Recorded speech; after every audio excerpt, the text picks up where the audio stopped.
여러분 안녕하십니까? 정인국 수학과의 닥터 데이비드 청입니다. 오늘은 이번에 이 코로나 사태로 인해서 학교가 정말 정상으로 운영되지 못하였는데 이번 9월 달에 과연 개학이 가능할까 하는 문제입니다. 여러분들 어떻게 생각하십니까? 사실은 지금 각 교회마다 지금 열린 예배를 못 드린 지가 벌써 4개월이 지났죠. 그래서 빨리 예배를 회복해야 되겠다는 그런 조급한 마음이 쫓기고 있습니다. 사실 그동안 이제 우리가 한 4개월 동안 우리가 모이질 못하고 각 교회는 이제 유튜브 예배를 보고 자가 격리 상태에 있었기 때문에 지금은 모여도 안전할 것 같이 보이는 것이 사실입니다. 그런데 얼마 전에 저희 친구 목사님께서 다급하게 전화를 하셨어요. 이렇게 조언을 구하셨는데 사회는 2주 후부터 이제 열린 예배를 소집하기로 이렇게 당회가 결정을 하고 준비 중이었는데 그 소그룹 청년 모임 가운데 확진자가 발생했는데 이미 그 청년이 여러 사람이 이미 성도들이 접촉했다는 거죠. 그런데 이런 상태가 지금 그 교회뿐만 아니라 모든 교회가 생길 수 있는 그런 시나리오인 것입니다. 안타깝지만은 다시 열린 예배를 한 3주 정도 연기하고 접촉자들에 대한 그 확진자가 발생하는지 안 하는지 지켜보시라고 제가 이렇게 의학적으로 조언을 했습니다.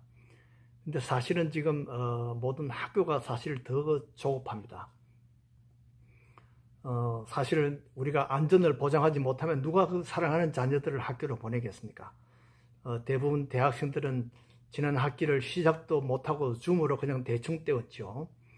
그래서 벌써 여름 방학이 됐습니다. 근데 이 9월 달도 과연 대면 강의를 하게 될지, 만약에 못하게 되면 비싼 등록금을 받기가 아마 선고할 것 같아요. 그 한국에서 이야기를 들었는데 학력 고사를 치러 보니까 상위권이 연년에 비해서 상위권은 항상 작았지만은 제일 많아야 할 것이 사실 중간 성적층입니다. 근데 지금 중간 성적층이 없어지고 다 일제히 그 하위 성적층만 아주 비대해졌다는 거죠. 그러니까 줌 교육이 그동안 효과를 제대로 발휘하지 못하고 있다는 증거입니다. 또 미국에서 교사하시는 어떤 선생님 말씀이 보니까 이 줌 강의를 하니까 학생들이 화면을 끄고 숨어서 다른 그런 비디오 게임을 자기들끼리 하고 있더라는 거죠. 자, 그래서 이 줌 교육이 우리가 믿을만 하지 못하다. 그렇게 해서 학원이나 이런 데서 지금 여름방학 전이라도 다시 열어서 이렇게 공부를 직접 하기로 그렇게 했는데 한국에 지금 2차 대유행이 지금 이 학원을 기점으로 해서 시작되는 것 같은 그런 인상이 있어서 이 학교가 이러지도 저러지도 못하고 아주 교육 당국이 정말 골머리를 앓고 있는 것 같습니다. 지금 보면 모든 식당마다 길거리에서 보면 식탁과 의자를 길거리에 놓고 또 파킹장에 이렇게 놓고 포장마차 같은 그런 영업을 하고 있습니다. 지금 병원도 모두 제한된 진료만 합니다. 시간을 줄이고 또 진료 과목도 아주 화상 진료가 많이 대치되고 있죠. 은행도 보면 아직 그 드라이빙 창구만 열려져 있어요. 저희 동네에서도 경찰이 몇 명 벌써 코로나로 사망했다고 합니다. 이 지나가면서 보니까 옷가게는 열긴 열었지만 아무도 들어가지는 않는 것 같아요. 자, 이런 상태에서 대학교가 혹 개학을 한다 하더라도 대학생들은 뭐 조금 그래도 양식이 있으니까 조심하는 것을 믿을 수 있다 하더라도 중고등학교는 대학생들보다 더 몸이 부딪히고 이렇게 잦은 접촉 기회가 많습니다. 더 위험하죠. 거기다가 초등학교는 더 분별력이 없기 때문에 더 위험하고 유치원생들은 더더욱 위험합니다. 너스리 스쿨은 말할 것도 없고요. 그래서 만약에 정부에서 열기로 방침을 하더라도 교사들이 안전하게 가르칠 수 있을지 또는 학부모들이 거기에 대해서 어떻게 호응할지 정말 답이 없습니다. 지금 다시 이제 교회로 돌아가 보면 어떤 성도들은 예배를 금지하는 것이 정부가 무슨 정치가들이 다른 정치적인 목적을 가지고 그렇게 하는 것처럼 이렇게 비난하는 분들도 있습니다. 그래서 어떤 사람들은 우리가 죽을 각오로 성전 예배를 드리는 것이 믿음의 선진들이 우리에게 보여주는 그런 모범 신앙이다, 이렇게 주장합니다. 과연 신앙적으로 어느 것이 옳을지 한번 생각해 봅시다. 교회 지도자들은 사실은 성도들의 영적 건강을 책임지고 있습니다. 실제 육신적인 건강은 의료인들이 더 책임이 있습니다. 그런데 의료인들도 힘으로 한계가 있습니다. 그래서 이 코로나 같은 이런 대유행병에서는 보건 행정이나 이 정치가 사실 도움이 필요합니다. 또 때로는 대통령의 결단이 필요한 분야도 있습니다. 이런 대유행병에서는 감기처럼 동네 의사가 아무리 잘한다고 해서 막을 수 있는 것이 아닙니다. 이 코로나 바이러스는 정말 우리에게 공룡과도 같은 존재이죠. 역사적으로 이렇게 많은 분야에 걸쳐서 정치나 경제나 교육, 의료 또는 교회, 모든 종교, 사회, 국가, 이 국제 간에 심각한 이런 참 예민한 이런 질병은 없었습니다. 옛날에 흑사병이 물론 피해는 더 많았지만은 중세에 창궐했던 그 흑사병이 사실은 대부분의 지상에서는 전혀 위협이 되지 않는 그런 아주 그 유럽에 있는 지역 문제였을 뿐이었습니다. 그런데 지금은 어떻습니까? 이 코로나는 온 세계 인류가 다 떨고 있는 참 전염병의 왕중왕입니다. 어떤 사람은 심지어 세계 역사를 BC와 AD로 우리가 역사를 나누듯이 이제는 BC와 AC로 나눠야 된다. 무슨 말이냐면 before corona, after corona로 이렇게 분류해야 된다고 주장하기도 합니다. 정말 사회가 아주 많이 바뀌었습니다. 신종 코로나는 지금 우리가 방역에 집중하면 경제가 무너지고 교회 활동이 잠기고 교육이 마비가 됩니다. 반대로 우리가 일상생활을 다시 복귀하면 확진자가 늘고 또 사망자가 다시 폭증할 그런 기세입니다. 자, 우리가 3월 달에 우리가 이 모든 학교가 닫히고 또 이 예배도 다 드리지 못하고 교회가 닫힌 그 시대로 한번 다시 돌아가 봅시다. 그때 사실은 뉴욕에서 수천 명, 수만 명의 사망자가 생겨났어요. 병원과 의료 시스템이 아주 마비 상태에 빠졌었죠. 그때 만약에 정부에서 종교 행사를 금지하지 않았더라도 자신과 가족과 교회를 이런 대유행의 위험에 빠뜨리면서 공예배에 참석할 수 있는 그런 상황이 아니었습니다. 학교도 마찬가지입니다.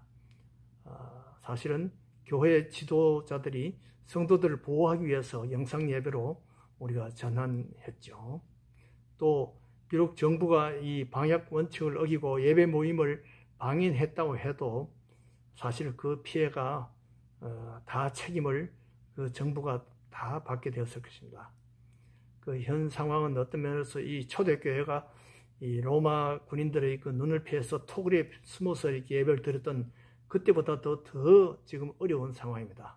사실 눈에 보이는 그 로마 군인들을 피하는 것은 눈에 보이지 않는 이 코로나 바이러스, 신종 바이러스를 피하기보다 더 아마 쉬운 여건이었을 것입니다. 특히 이제 신종 바이러스가 이 코로나 바이러스가 위력을 보이는 것은 다른 치명적인 전염병보다도 잠복기가 길고 감염 기간이 깁니다. 그 투병 기간이 길어요. 그러니까 다른 병같이 빨리빨리 사람이 죽는 게 아니라 아주 이것이 천천히 사람을 죽이기 때문에 많이 전염되는 그런 피해도 더 많다는 거죠. 더구나 모든 폐뿐만 아니라 혈액, 뇌신경이나 신장, 간, 심장이나 면역기관까지 아주 파괴하는 완전 무법자입니다. 교회의 고민도 큽니다. 방역만 하다가는 성도들의 영이 고갈되고 성도들의 영을 살리려니 육신의 병이 위협하고 어떤 것을 치중해야 할지 결정하기가 어렵습니다. 지금 정부나 의료계에서도 여기에 대한 답이 확고한 답이 없습니다. 단지 지역사회의 개방에 따라서 신종 코로나의 통계가 어떻게 되는지 그 풍향계가 될 것입니다.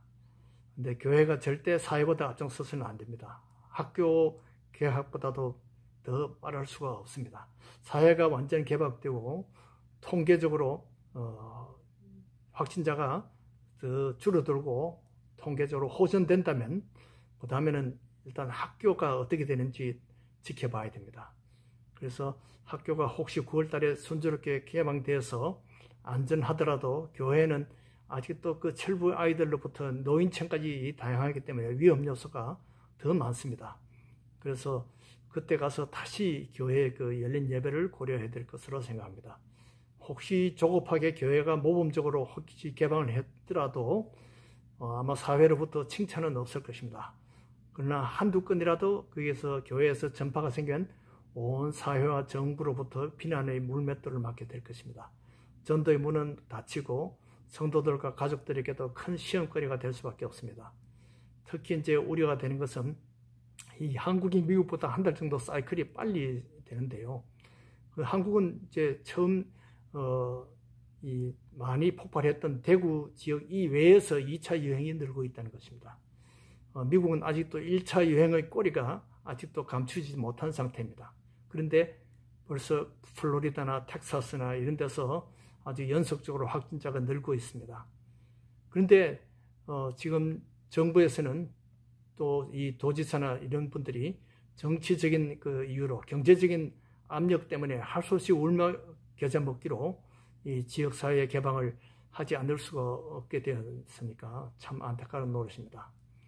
사실은 의학적으로 가장 안전하게 우리가 조언할 수 있는 것은 예방접종이 아주 대량 공급이 돼서 한 90% 인구가 완전히 접종한 후에 그때 이제 제대로 학교도 열고 열린 예배도 고려하는 것이 좋을 것으로 생각합니다. 그동안에는 이 성도들이 사랑과 믿음이 식지 않도록 이 유튜브와 그 줌 모임을 강화를 해야 됩니다. 이 카톡방이나 이메일이나 텍스팅으로 이 성도 간의 교제를 장려하고 혹 이제 있을지도 모르는 이 바이러스와의 장기전에 대한 준비를 많이 해야 될 것입니다. 우리가 숫자나 재정을 고려할 때가 아닙니다. 기도원의 그 3만 명 지원 용사 중에 결국은 다 돌려보내고 300여 공사만 남은 것처럼 지금도 아마 우리 교회가 아주 소수 정예 부대 위주로 이렇게 교회가 사역을 살아남는 전략으로 그때 우리가 저대로 최후의 승리를 할 것이라고 생각합니다. 오늘도 우리가 함께 이 교회가 빨리 열린 예배로 전환할 수 있도록 우리 기도합시다. 안녕히 계십시오.